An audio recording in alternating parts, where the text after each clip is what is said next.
Pais amados, vamos começar mais uma tríade. Nós estaremos falando sobre o Evangelho de João.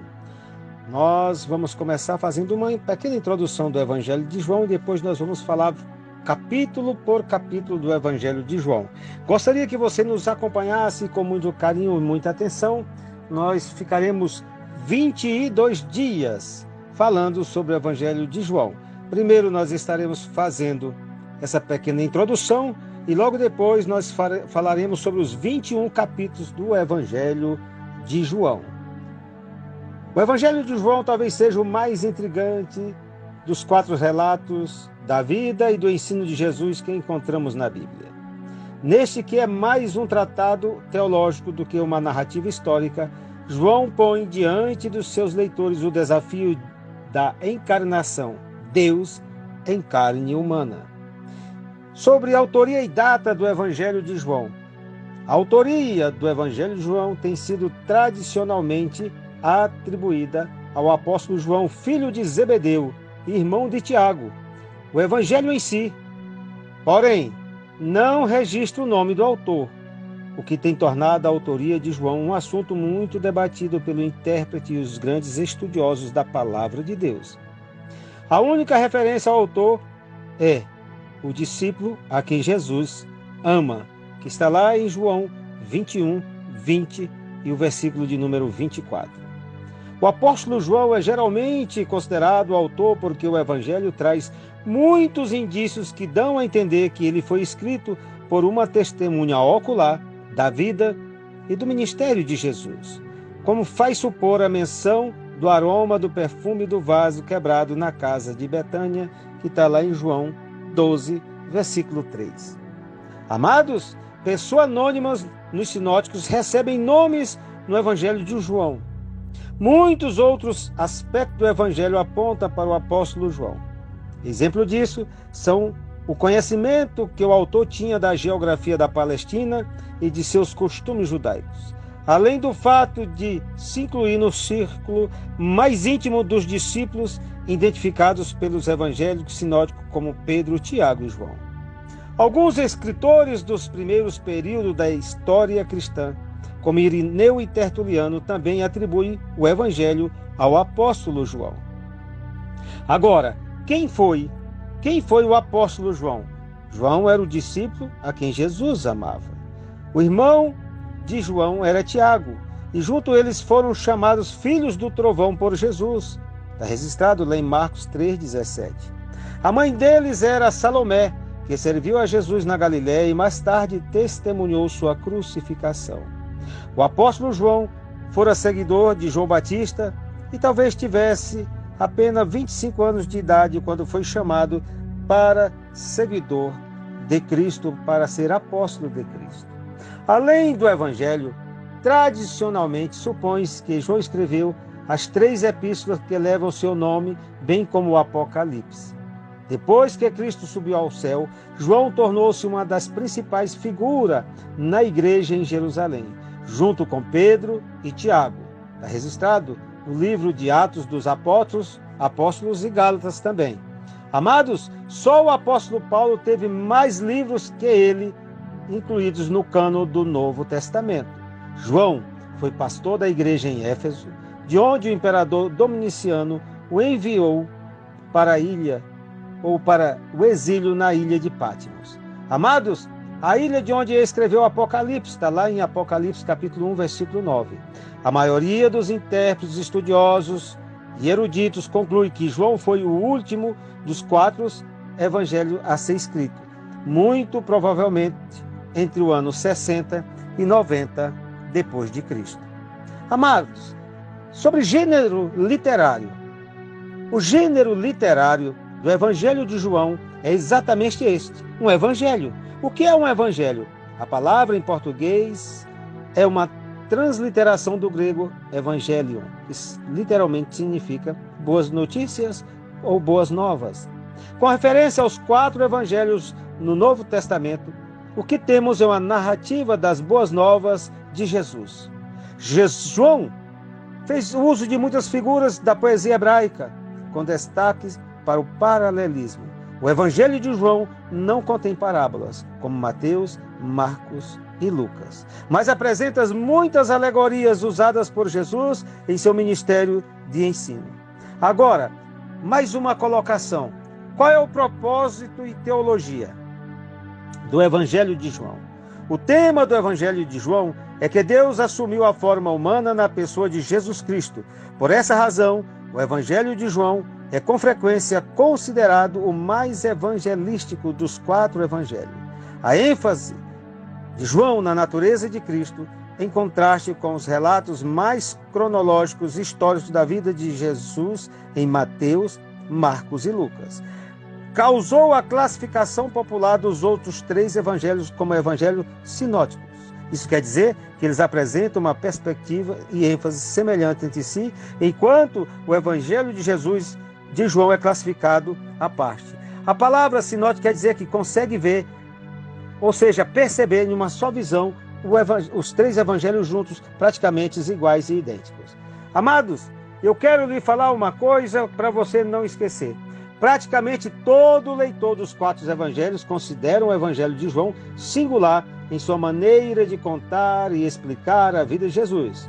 Por exemplo, observa-se a omissão de relatos dos sinóticos sobre a vida de Jesus, genealogia, nascimento, adolescência, transfiguração, escolha dos discípulos, ascensão e grande comissão.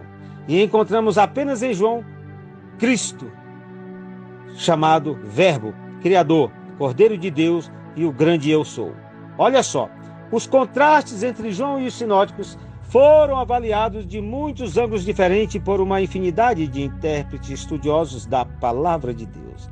Talvez a explanação mais sucinta das distinções é dizer que os sinóticos apresentam a teologia de uma perspectiva histórica, enquanto João apresenta a história de uma perspectiva teológica.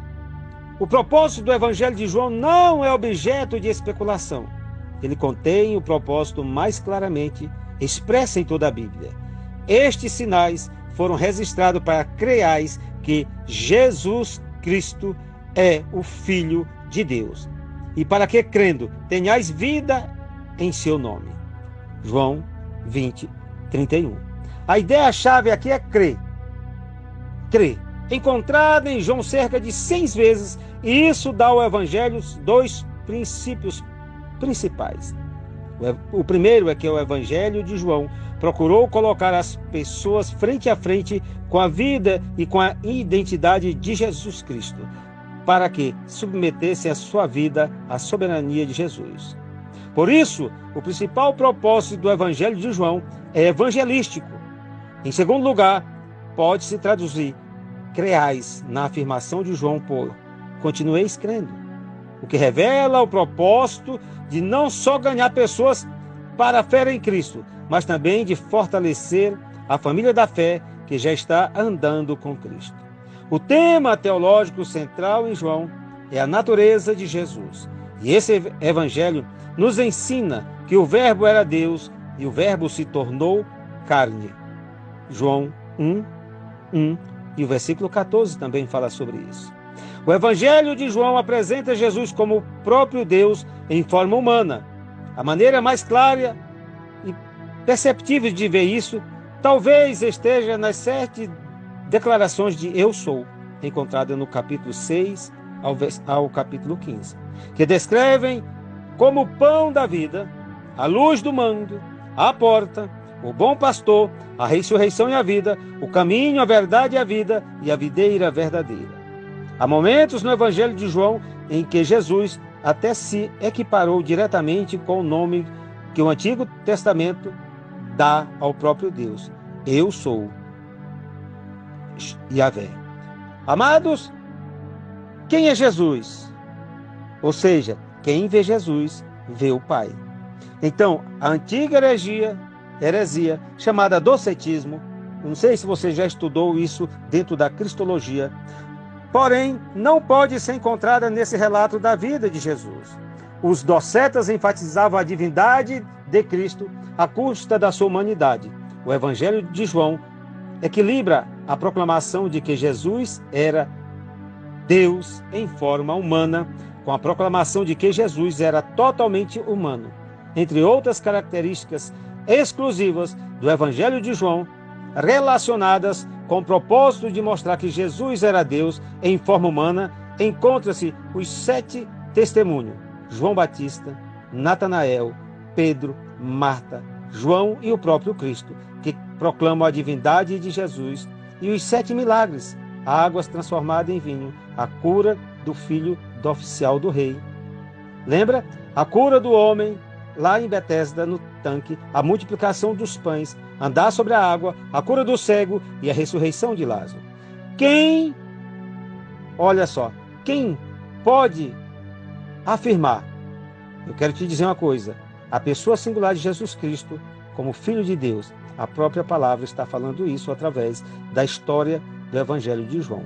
Muitos outros temas teológicos aparecem nesse Evangelho, como a clareza e a clara escolha entre aceitar e rejeitar Cristo. Essa decisão, colocada diante de cada pessoa, permeia o Evangelho. O pecado é entendido principalmente como incredulidade, como rejeitar a Cristo, que acarreta julgamento e morte. O Evangelho de João contém mais ensinamentos sobre o Espírito Santo que qualquer outro evangelho. A unidade e o testemunho da igreja também são temas que recebem muita atenção. Amados, guarde essa palavra no seu coração. Entenda isso. Agora, eu quero falar uma parte histórica para que nós possamos entender o ambiente religioso no Novo Testamento, quando foi escrito o Evangelho de João. O mundo do Novo Testamento abrange 2 áreas de pensamento e costumes religiosos: o judaísmo da Palestina e a cultura helenista. A vida de Jesus e o desenvolvimento da igreja em Jerusalém estão descritos nos 4 evangelhos e na metade de Atos dos Apóstolos. Ambientados no centro do judaísmo da Palestina, o ministério de Paulo e a fundação e crescimento das igrejas fora de Jerusalém, que engloba quase todo o restante do Novo Testamento. Amado, eu quero falar uma coisa para você. O judaísmo da Palestina estava baseado na revelação que Deus fez a Israel, e o Antigo Testamento era o seu cerne. Contudo, não era o seu único fundamento.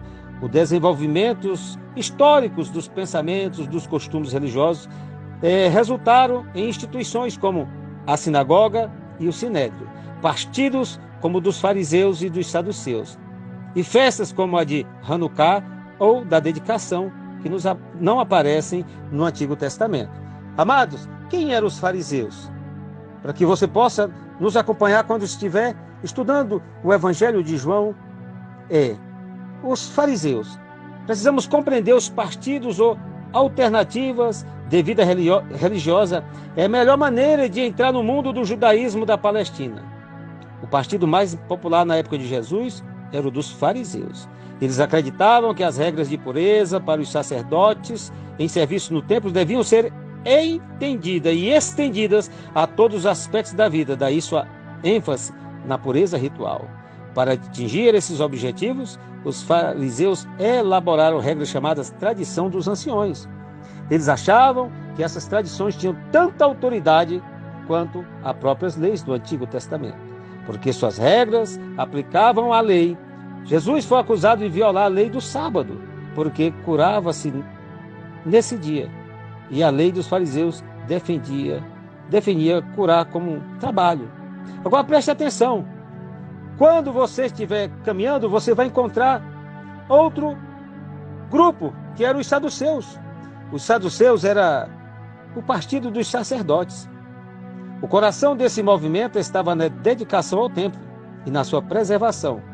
Olha, para concretizar isso, os saduceus cooperavam com as autoridades romanas e eram mais abertos às suas influências culturais do que os fariseus, que se dedicavam à preservação do estilo de vida tradicional. Preste bem atenção, era mais político, eles tinham um diálogo mais aberto, mais franco com a autoridade romana e com os rituais ali. Estavam mais abertos às culturas romanas e eram permeados por ela. Existia também um grupo que é chamado de zelotes. Quem era esse grupo? Eram parecidos com os fariseus, com a exceção de que criam que aceitar a dominação romana equivalia a negar o domínio de Deus como soberano de Israel. Eles achavam que o pagamento de imposto aos romanos negavam ou negava o reinado de Deus e defendia a revolta contra os romanos. E tanto é, eles usavam a luta armada, os zelotes, contra os romanos. Tinha outro grupo também muito conhecido, que era conhecido como os essênios. Amados, os essênios eram parecidos com os saduceus na sua dedicação ao templo, mas eles achavam que a cooperação com os sacerdotes em Jerusalém era impossível por causa dos acordos políticos. Eles se mudaram para a área desértica no norte do Mar Morto para esperar a vinda de Deus de acordo com Isaías 40. Lembra dessa situação lá em Isaías? Amados, nós encontramos eles lá em Marcos 1:3.